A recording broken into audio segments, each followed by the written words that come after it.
यार मेरे एक दोस्त ने ना 3 साल पहले स्टॉक मार्केट में इन्वेस्ट किया था और 3 साल के अंदर उसका सारा का सारा पैसा डूब गया। तो मैं तो इस चक्कर से दूर ही रहता हूं, अपना सारा पैसा एफडीआर के अंदर रखता हूं। लेकिन यार मैंने सुना था कि जिन लोगों ने पिछले साल स्टॉक मार्केट में इन्वेस्ट किया है उनका पैसा लगभग डबल ट्रिपल हो गया। तो फर्स्ट केस के अंदर हम देख रहे हैं कि 95% लॉस हो रखा है, दूसरे केस के अंदर 100 से 200% का रिटर्न आ रखा है। तो क्या रियल में स्टॉक मार्केट इतना ज्यादा रिस्की है? क्या रियल में स्टॉक मार्केट से इतने ज्यादा रिटर्न है? आज की वीडियो में हम ये सभी कुछ डिस्कस करने वाले हैं बहुत ही आसान सी लैंग्वेज के अंदर। इसके साथ साथ हम ये भी देखेंगे कि इंडिया के अंदर इन्वेस्ट करने के कौन से तरीके हैं, उनके क्या बेनिफिट हैं, क्या फायदे हैं, क्या नुकसान है। तो नमस्कार दोस्तों, मेरा नाम है संदीप बुरा। शुरू करते हैं आज की वीडियो।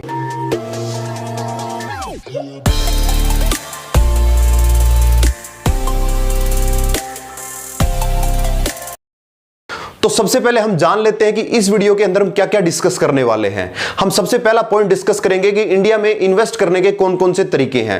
दूसरा पॉइंट हम डिस्कस करेंगे कि हमें स्टॉक मार्केट में इन्वेस्ट क्यों करना चाहिए। तीसरा पॉइंट हम डिस्कस करेंगे कि हमें स्टॉक मार्केट में इन्वेस्ट करने से डर क्यों लगता है। चौथा पॉइंट हम डिस्कस करेंगे कि कितना रिटर्न हम स्टॉक मार्केट से कमा सकते हैं। और पांचवी चीज हम डिस्कस करेंगे कि किन किन बातों का हमें स्टॉक मार्केट में इन्वेस्टमेंट करने से पहले ध्यान रखना चाहिए। और लास्ट में बात करेंगे एक पावरफुल मैसेज के बारे में। तो इस वीडियो में लास्ट तक जरूर बने रहें। अब हम बात कर लेते हैं कि इंडिया में इन्वेस्ट करने के कौन कौन से तरीके हैं, जिसमें सबसे पहला आता है बैंक एफडीआर। अब बैंक एफडीआर के बेनिफिट क्या है? नंबर एक चीज, ये सेफ है। दूसरी चीज, हमें पता होता है कि 1 साल बाद, 2 साल बाद, 3 साल बाद या 6 महीने बाद हमें कितना रिटर्न मिलना है। तीसरी चीज क्या है ना, हमें 5 महीने बाद, 8 महीने बाद, साल भर अगर पैसा चाहिए ना तो तुरंत हम उस एफडीआर को तोड़ सकते हैं और उस पैसे को यूज कर सकते हैं। यानी कोई भी इमरजेंसी फंड हम एफडीआर में रख रहे हैं तो तुरंत हम उसको निकलवा सकते हैं। लेकिन अब इसके लॉसेस क्या है, डिसएडवांटेज क्या है, उसका थोड़ा सा हम डिस्कस कर लेते हैं। देखिए दोस्तों, आज से अगर 8 से 10 साल पहले आप पीछे जाओगे ना तो एफडीआर पे आपको 10 से 12% रेट ऑफ रिटर्न मिल जाता था। लेकिन आज के टाइम में वो घट के 5 से 6% तक आ चुका है। और जैसा आपने सुना होगा कि डेवलप्ड कंट्री के अंदर एफडीआर पे, सेविंग के ऊपर नेगेटिव रेट ऑफ इंटरेस्ट मिलता है। तो हो सकता है कि आने वाले टाइम के अंदर धीरे धीरे रेट ऑफ इंटरेस्ट और ज्यादा कम हो जाए। इसके ऊपर दूसरी चीज क्या है ना, हमें एफडीआर के ऊपर हमें टैक्स भी देना पड़ता है, हमारा टीडीएस भी कटता है। तो मान लेते हैं कि 5 से 6% हमें रिटर्न मिलता है और उसके ऊपर टीडीएस कट जाता है, तो नॉर्मल रिटर्न आप एफडी से कर सकते हो, वो होते हैं 5 से लेके 5.5% तक। थंब रूल क्या बोलता है कि हमें अपनी टोटल इन्वेस्टमेंट का 20 से 30% एफडीआर के अंदर रखना चाहिए, ताकि इमरजेंसी में उस फंड की जरूरत पड़े तो तुरंत हम उस फंड को निकाल सकें। अब हम बात कर लेते हैं नेक्स्ट इन्वेस्टमेंट तरीका, जो है गोल्ड, और जो इंडियन का फेवरेट भी है। लेकिन गोल्ड का प्राइस आप देखोगे ना, 2011 से लेके 2015 के आसपास 26 से लेके 30,000 रुपए के आसपास तक कर रहा है। कब आपने गोल्ड खरीदा है वो इस पर डिपेंड करेगा। और आज का प्राइस गोल्ड का है लगभग 46,000 47,000 रुपए के आसपास। यानी लगभग 8 से 9 साल के अंदर आपका पैसा डबल हुआ है। तो आप देख सकते हो कि कितना रिटर्न आपको इन पिछले 8 से 10 साल के अंदर मिला है। दूसरा सबसे बड़ी गोल्ड के अंदर दिक्कत क्या है ना, अगर आपने पीक पे गोल्ड को खरीद लिया ना तो आपका रिटर्न आने में बहुत ज्यादा टाइम लग जाएगा। इसके साथ साथ बड़ी दिक्कतें क्या है ना, जब भी हम गोल्ड को खरीदते हैं तो हमें चार्ज देना पड़ता है, जब हम गोल्ड को बेचते हैं तो भी हमें चार्ज पे करना पड़ता है, जीएसटी अलग से लगता है। और हमारा 60 से 70% गोल्ड है ना लॉकर के अंदर रहता है, तो लॉकर रेंट भी हमें एक हिसाब से गोल्ड के लिए बेयर करना पड़ता है। तो आप देख सकते हो कि इन्वेस्टमेंट के हिसाब से गोल्ड एक अच्छा ऑप्शन नहीं है। थंब रूल क्या बोलता है, अगर आप जो पहनने के लिए गोल्ड आपको चाहिए ना उसको आप जरूर परचेज कीजिए, लेकिन एज ए इन्वेस्टमेंट आप देख रहे हो तो आपका 4 से 5% मैक्सिमम आपको गोल्ड के अंदर इन्वेस्ट करना चाहिए। और गोल्ड में इन्वेस्ट करने के और बहुत से तरीके हैं, अल्टरनेट हैं, वो हम आने वाले वीडियो के अंदर जरूर डिस्कस करेंगे। तो गोल्ड का रिटर्न आप देखोगे तो लगभग आपको 4 से 5% के आसपास दिखेगा। अब हम बात करते हैं तीसरी इन्वेस्टमेंट की, जिसका नाम है रियल एस्टेट यानी जमीन। और हर एक इंडियन का जमीन के ऊपर बड़ा मन रहता है, क्योंकि हमें लगता है कि हम जमीन से जुड़े हुए आदमी हैं। लेकिन कुछ फैक्ट और फिगर हम डिस्कस करते हैं, जिससे अपने को यह आइडिया लग जाएगा कि कितना रिटर्न हमें प्रॉपर्टी के ऊपर या रियल एस्टेट के ऊपर मिल रहा है। मान लेते हैं कि आज के टाइम पे दिल्ली में आप एक फ्लैट लेते हो जिसकी कीमत है 3 करोड़ रुपए के आसपास। अगर आप उसका रेंट देखोगे तो मेरे हिसाब से मैक्सिमम उसका रेंट आपको मिलेगा 50,000 60,000 70,000 रुपए के आसपास पर मंथ। लेकिन उसकी ईएमआई आप देखोगे तो वो लगभग 2 से 2.25 लाख रुपए के आसपास है 30 साल के लिए। तो आप सोच सकते हो कि कितना मेरे को रिटर्न मिल रहा है और कितनी मेरी ईएमआई जा रही है, और आने वाले टाइम के अंदर वो कितना अप्रिशिएट करेगा ये कोई डिफाइन नहीं कर सकता। सकता। हो सकता है कि वो आपको 8% रिटर्न देके जाए, हो सकता है वहीं रहे, हो सकता है नेगेटिव में भी चला जाए। तो रियल एस्टेट के अंदर हम फिक्स नहीं बोल सकते कि इतना % रिटर्न अपने को मिलेगा। इसके साथ साथ हमें क्या होता है ना, हमें मेंटेनेंस देनी पड़ती है, उसका हमें प्रॉपर्टी टैक्स भरना पड़ता है। कई बार क्या होता है ना, हम जमीन खरीद लेते हैं, उसके साइड में कभी फ्लाईओवर बन जाता है, कभी उसमें एप्रिसिएशन आ जाता है, कभी वहां पे कोई ना कोई गवर्नमेंट का और कोई रूल रेगुलेशन आ जाता है, जिसके कारण प्रॉपर्टी में दिक्कत रहती है। और सबसे बड़ी चीज है ना, अगर मान लेते कि हमने कोई गलत प्रॉपर्टी खरीद ली तो हमारा सारा का सारा पैसा डूबने का चांस भी है। इसलिए थंब रूल क्या बोलता है कि हमने रहने के लिए हमारे पास जरूर अपना घर होना चाहिए। अगर हम कोई ऑफिस वगैरह यूज कर रहे हैं तो वो हमारे पास अपना होना चाहिए। बाकी प्रॉपर्टी इतना बड़ा इन्वेस्टमेंट हमें नहीं दे सकती। तो अब मैं बात करने वाला हूं एक ऐसे टॉपिक के बारे में जिसको जानने के बाद आपको पता लगेगा कि गोल्ड के ऊपर, एफडीआर के ऊपर, रियल एस्टेट के ऊपर आपका रियल में रिटर्न कितना बना। उस टॉपिक का नाम है इन्फ्लेशन, यानी महंगाई। अब महंगाई क्या चीज है ना, हर साल जो प्रोडक्ट और सर्विसेज हम यूज कर रहे हैं ना, उसका प्राइस हर साल बढ़ जाता है, उसको हम बोलते हैं महंगाई। या हम जो इनकम जनरेट कर रहे हैं, एक साल के बाद उसकी परचेजिंग पावर कितनी कम हो जाती है, उसको भी हम बोलते हैं महंगाई। तो इंडिया के अंदर अगर आप हिस्ट्री उठा के देखोगे पिछले 10 से 15 साल की, तो लगभग 5 से लेके 7% की महंगाई हर साल बढ़ रही है। अब इसका एक सिंपल सा एग्जांपल मैं आपको समझाने की कोशिश करता हूं। मान लेते हैं कि आज आपका बच्चे की उम्र है 5 साल और आने वाले 15 साल के बाद, यानी वो जब 20 साल का होगा, तो या तो वो बीटेक करेगा या एमबीबीएस करेगा या कोई ना कोई डिग्री करेगा। तो मान लेते हैं कि उस डिग्री की आज की पे कीमत है 15 लाख रुपए, यानी 15 लाख के अंदर वो बीटेक कर लेगा। लेकिन 15 साल बाद यही 15 लाख रुपए महंगाई के होते हुए 41 लाख रुपए हो जाएंगे। तो क्या आपको लगता है कि एफडीआर में की हुई इन्वेस्टमेंट, गोल्ड में की हुई इन्वेस्टमेंट, रियल एस्टेट में की हुई इन्वेस्टमेंट इतना ज्यादा रिटर्न अपने को दे देगी? तो जो रियल रिटर्न का फॉर्मूला बनता है वो ये बनता है कि रिटर्न माइनस महंगाई माइनस जो टैक्स आप पे कर रहे हो, उसके बाद जो रिटर्न आपका निकल के आता है ना, वो आपका रियल रिटर्न है। तो जैसा हमने पहले समझा था कि गोल्ड के ऊपर, एफडीआर के ऊपर और रियल एस्टेट के ऊपर लगभग 6 से 7-8% का रिटर्न आप मान सकते थे। तो 8% में से अगर 6% महंगाई माइनस कर दो, अगर थोड़ा बहुत टैक्स माइनस कर दो, तो कितना रिटर्न आपको आया, ये आपको जरूर सोचना चाहिए। तो अब हम बात करते हैं स्टॉक मार्केट इन्वेस्टमेंट की। 95% लोगों को लगता है कि यार स्टॉक मार्केट इन्वेस्टिंग एक जुआ है, इससे जितना दूर रह जाए ना उतना अच्छा है। लेकिन दोस्तों आपको मैं एक चीज बताता हूं, पिछले 5 साल से नहीं, पिछले 10 साल से नहीं, पिछले 20 साल से नहीं, पिछले लगभग 40 साल से स्टॉक मार्केट ने 17% के आसपास का कंपाउंडिंग रिटर्न हमें दिया है। सोच सकते हो अगर 40 साल से कोई चीज टिकी हुई है तो उसकी क्या वैलिडिटी है। तो फिर भी हमें क्यों लगता है कि स्टॉक मार्केट जुआ है? तो उसके कुछ रीजन है जो मैं आपको बताने की कोशिश कर रहा हूं। नंबर 1 चीज, हम कई बार अपने मामा से, चाचा से, दोस्तों से सुन लेते हैं कि यार स्टॉक मार्केट से दूर रहो, फलाने व्यक्ति के सारे पैसे उसके अंदर डूब गए थे। दूसरा रीजन क्या होता है ना, कई बार हम गलत कंपनी खरीद लेते हैं, कई बार किसी दोस्त की सलाह से गलत कंपनी ले लेते हैं और उस कंपनी में हमें बहुत सारा लॉस हो जाता है। और 1-2 बार हम ऐसा कर लेते हैं, उसके बाद हम अपने कान पकड़ लेते हैं कि यार मैं तो कभी भी स्टॉक मार्केट इन्वेस्टमेंट ना तो करूंगा और ना ही किसी को बोलूंगा वो करे।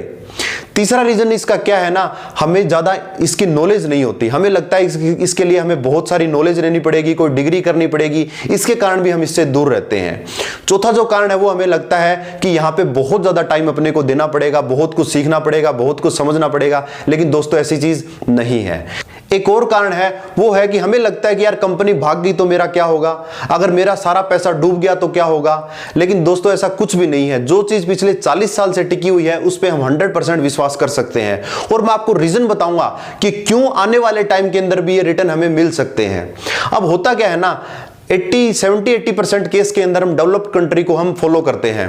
तो डेवलप्ड कंट्री का अगर फिगर आप देख रहे होगे जो स्क्रीन पे आपको दिख रहा है कि यूएसए के अंदर लगभग 35 से 40% लोग स्टॉक मार्केट के अंदर इन्वेस्ट करते हैं। चाइना का फिगर भी 12 से लेकर 15% के आसपास है। बाकी डेवलप्ड कंट्री को आप देखोगे ना तो आपको यही फिगर मिलेगा 20%, 25%, 30%। लेकिन इंडिया के अंदर खाली कितना है, ये 3.5 से लेकर 4% के आसपास। तो आने वाले टाइम के अंदर ये फिगर अपना भी बढ़ने वाला है, क्योंकि यही एक ऐसा तरीका है जहां पे हम अच्छी खासी रिटर्न डिविडेंड के साथ कमा सकते हैं। तो जैसा हमने पहले डिस्कस किया कि स्टॉक मार्केट से लगभग 17 से 18% का रिटर्न हमें 40 साल के अंदर मिला है, तो आने वाले टाइम के अंदर भी क्या इतना रिटर्न हम सोच सकते हैं? तो उसके बारे में हम थोड़ा सा डिस्कस कर लेते हैं। तो देखिए दोस्तों, होता क्या है ना, स्टॉक मार्केट बढ़ता है बिजनेसेस के ग्रो करने पे। अब कोई बिजनेस क्यों बढ़ेगा? अगर वो कंट्री ग्रो करेगी तो 100% बिजनेस ग्रो करेंगे। तो आपको क्या लगता है आने वाले 15 साल के अंदर, 20 साल के अंदर इंडिया ग्रो करेगी? ये क्वेश्चन आपने पूछना है। और मेरे हिसाब से 100% इंडिया ग्रो करेगी।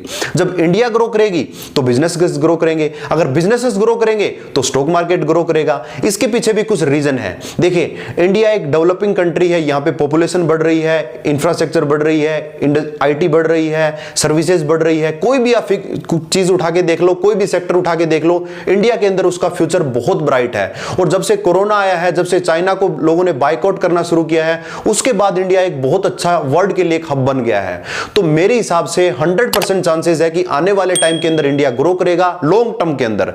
अगर 6 महीने की बात करें तो हम कुछ नहीं बोल सकते, साल की बात करें हम कुछ नहीं बोल सकते, लेकिन लॉन्ग रन के अंदर इंडिया 100% ग्रो करेगा, जिसके साथ साथ बिजनेसेस ग्रो करेंगे और स्टॉक मार्केट ग्रो करेगा। अब 1% चांस हम लेते हैं कि ऐसा नहीं हुआ तो भाई कोई वर्ल्ड वार हो गया या कोरोना की कोई ऐसी लहर आ गई या और कोई चीज आ गई। तो दोस्तों, जब 1% ऐसा होगा ना, तो हमें इन्वेस्टमेंट के अलावा बहुत सारी चीजों पे ध्यान देना पड़ेगा, हेल्थ पे ध्यान देना पड़ेगा। तो थोड़े टाइम के लिए हम उस चीज को भूल भी सकते हैं। अब मैं आपसे एक पावरफुल फिगर शेयर करता हूं। मान लेते हैं कि 1980 के अंदर आपने 1 लाख रुपए गोल्ड में इन्वेस्ट किए होते, एफडीआर में इन्वेस्ट किए होते और स्टॉक मार्केट के अंदर इन्वेस्ट किए होते, तो देखते हैं कि आज के टाइम पे उनकी प्रेजेंट वैल्यू क्या होती। गोल्ड से आपको मिलते 1 लाख रुपए, आज के टाइम पे 16 लाख रुपए। एफडीआर पे वो 1 लाख रुपए हो जाते 20 लाख रुपए।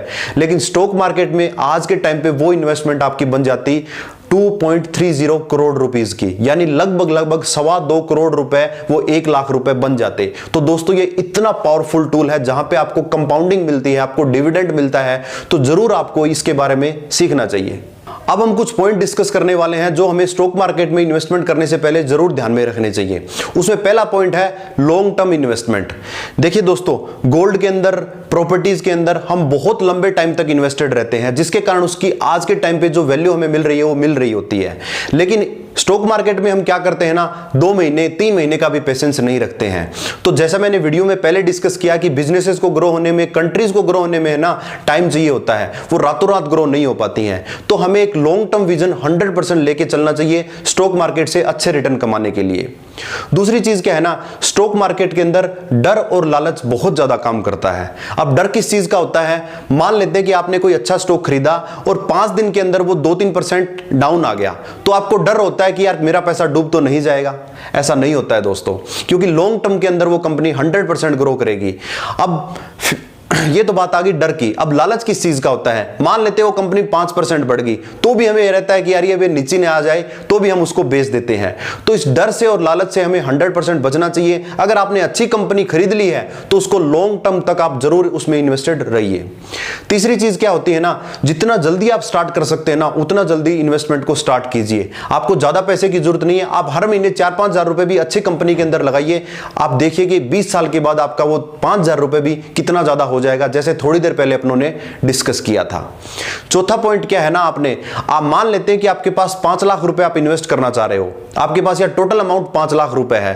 कुछ आप 20-30% एफडी के अंदर डालिए, थोड़ा बहुत गोल्ड के अंदर डालिए, बाकी पैसा आप है ना 5 से 10 या 15 कंपनीज के अंदर आप इन्वेस्ट कीजिए। यानी अपने पोर्टफोलियो को आप डाइवर्सिफाई कीजिए। अब डाइवर्सिफाई करने के 2 तरीके हैं। आप सेक्टर वाइज डाइवर्सिफाई कर सकते हो, यानी बैंकिंग सेक्टर ले सकते हो, आईटी सेक्टर ले सकते हो, फार्मा सेक्टर ले सकते हो, और फिर कंपनी वाइज भी आप उसको डाइवर्सिफाई कर सकते हो। आपने हमें इन्वेस्टिंग पे फोकस करना है, ट्रेडिंग पे फोकस नहीं करना है। अगर आप फुल टाइम कोई और काम कर रहे हो, आप कोई जॉब कर रहे हो, अपना बिजनेस कर रहे हो, तो सारे दिन आप मार्केट के उतार चढ़ाव को नहीं दे सकते हो। तो आप अच्छी कंपनी लीजिए और उसमें इन्वेस्टेड रहिए। एक और पॉइंट आप ध्यान रख सकते हो जो बहुत जरूरी है मेरे हिसाब से, पिछले साल के चार्ट को देखते हुए आप स्टॉक मत खरीदिए। पिछले साल का चार्ट आप देखोगे तो किसी भी कंपनी को आप उठा लोगे तो वहां पे आपको 200 से 300% रिटर्न मिलेगा, लेकिन ये हर बार ये चीज पॉसिबल नहीं होती है। तो इस पॉइंट को भी आप जरूर ध्यान में रखिए। हम बात कर लेते हैं उस टूल के बारे में जिससे आप स्टॉक मार्केटिंग को बड़े आसानी से सीख सकते हो। उस टूल का नाम है टाइम। अगर आने वाले 2-4 महीने के अंदर आपने थोड़ा थोड़ा टाइम इसके अंदर दिया, थोड़े से कॉन्सेप्ट को समझा और अच्छी कंपनियों वीडियो को सिलेक्ट किया और आने वाले लॉन्ग टर्म के अंदर अगर आप इन्वेस्टेड रहे तो बहुत अच्छा रिटर्न आपको स्टॉक मार्केट से मिल जाएगा। क्योंकि रियल एस्टेट को ढूंढने में भी हम अपना बहुत सारा टाइम लगाते हैं, तो यहां पे आपकी फिक्स कॉस्ट है आपका टाइम। दूसरा आप क्या कर सकते हो ना, इस चैनल को आप सब्सक्राइब जरूर कर लीजिएगा। आने वाले टाइम के अंदर हम बहुत सी ऐसी वीडियो कवर करने वाले हैं जिससे आपको स्टॉक मार्केट के साथ साथ बहुत सारे फील्ड के बारे में जानकारी आपको मिलती रहेगी। तो तब तक के लिए थैंक यू, मिलते हैं नेक्स्ट पावरफुल वीडियो के अंदर।